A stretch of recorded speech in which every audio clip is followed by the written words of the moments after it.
ఎవరికైనా ఏదైనా శుభం కలిగితే ఆ శుభానికి కారణం ఎవరు అంటే శంకరుడే.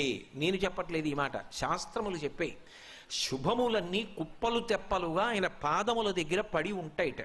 ఆయన అనుగ్రహించాడు అనుకోండి, ఓసారి ఇలా అంటాడు అంటే అది ఎగిరి వెళ్ళి ఇంటికి తోరణంగా పట్టుకుంటాడు. అందుకే ఒక గడుసు కవి ఒక మాట అన్నాడు, నేను ఓ పువ్వు పట్టుకొచ్చి మీ పాదాల మీద వేశాను అనుకోండి, నేను వేసినది ఇది పువ్వు, మీ పాదముల మీద ఉన్నది ఇది పువ్వు.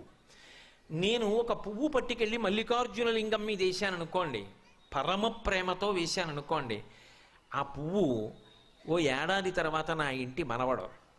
నేను ప్రేమతో వేసిన పువ్వు 2 ఏళ్ల తర్వాత నా ఇంట్లో మనవరాలు. నేను ప్రేమతో వేసిన పువ్వు నేను కట్టుకునే ఒక ఇల్లు. నేను వేసిన పువ్వు నాలో కలిగేటటువంటి భక్తి. నేను వేసిన పువ్వు ఏ వయస్సులో నాకు రావాలో ఆ వయస్సు